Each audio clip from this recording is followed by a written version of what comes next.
orang yang bisa menghubungkan kita dengan Allah Subhanahu wa Ta'ala. Mungkin bagi sebagian orang belum nyambung, karena ini masih ambigu. Tapi itu menjadi penting.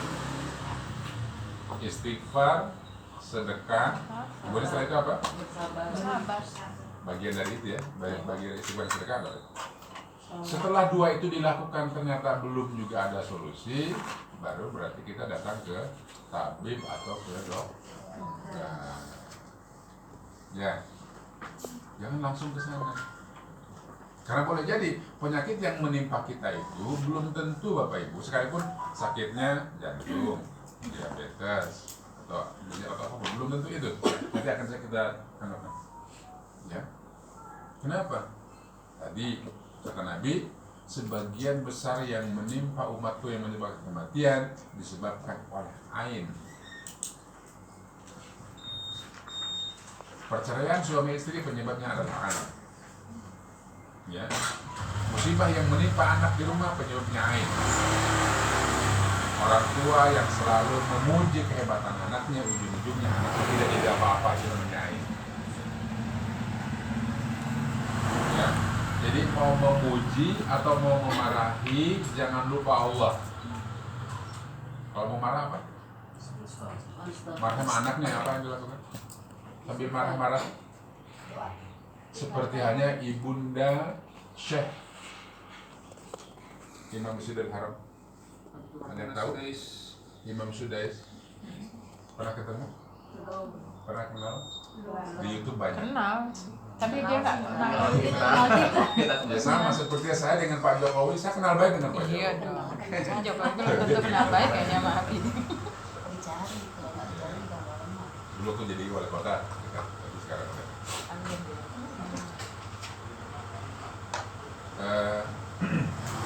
Jadi pastikan obat yang diminum. Lanjutin Bu ayatnya tadi, ayat 25-nya.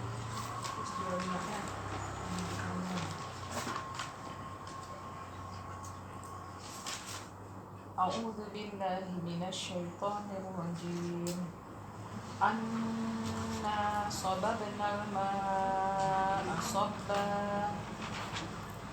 Kamilah yang telah mencurahkan air melimpah dari langit.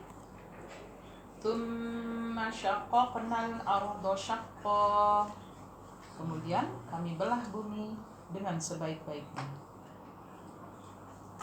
Terus? Fa'ambatna fiha habba. Lalu di sana kami tumbuhkan biji-bijian. Wa 'inaban wa qadba, dan anggur dan sayur-sayuran. Wa zaitunan wa nakhla, dan zaitun dan pohon kurma. Cukup.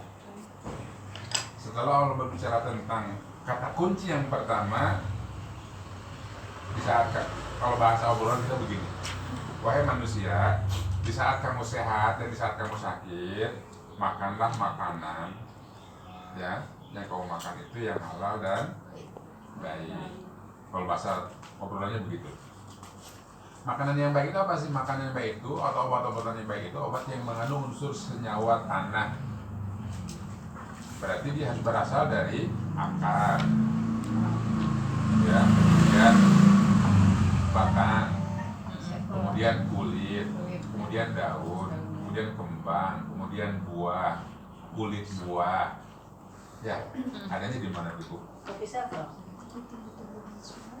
Siapa yang tahu item apa saja yang ada di kopi sepal? Siapa yang tahu?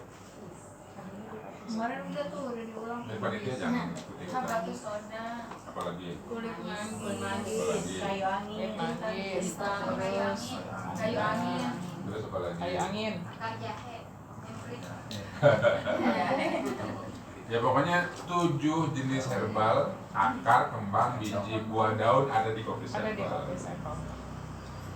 Ya. Nah, setelah Allah berbicara tentang tadi gambar umumnya, Allah bicara tentang herbalogi. Di situ Allah menumbuhkan biji-bijian. Pertanyaannya Bapak Ibu, kenapa ketika kita sakit obat yang harus kita minum obat yang memiliki senyawa tanah? Bapak Ibu berasal dari mana? Tanah. Ya. sehari-hari apa yang dimakan dan minum berhubungan dengan tanah nggak? Iya. Iya. Ya kan? Sayur mayur semua tumbuhnya di tanah. Air pun ada di dalam tanah. Apa yang kita makan, apa yang kita minum di dalamnya pasti ada unsur-unsur. Kenapa begitu? Karena manusia diciptakan bukan dari besi. Manusia diciptakan dari tanah. Ketika hidup, makan dan minum harus memenuhi unsur haribat di tanah. Ketika mati akan kembali ke tanah dan akan menjadi tidak terkecuali, tapi tidak berlaku ya bagi yang menghafal Quran. Orang yang hafal Quran ketika kembali ke tanah, dia akan jatuh. Cacing tanah tidak akan menyentuh dia. Kenapa? Karena cacing tanah tidak berani menyentuh Quran yang ada dalam tubuhnya. Yang heran dulu ketika tsunami di Aceh itu, ada mayat yang ditemukan paginya tsunami, besoknya ditemukan sudah berbau busuk. Tidak sedikit mayat yang ditemukan sudah berbulan-bulan dalam keadaan utuh, busananya lengkap. Sementara sebagian besar korban tsunami Aceh itu ditemukan dalam keadaan tidak berbusana. Siapa yang menelanjangi mereka? Sementara ada sebagian mereka yang ketika ditemukan sudah berbulan-bulan dalam keadaan utuh tubuhnya, tidak ada satupun busana yang terlepas dari tubuhnya, dan wangi mengeluarkan aroma yang cukup enak untuk rata-rata orang yang hafal Quran ketika dalam keadaan musibah pun Allah lindungi dia.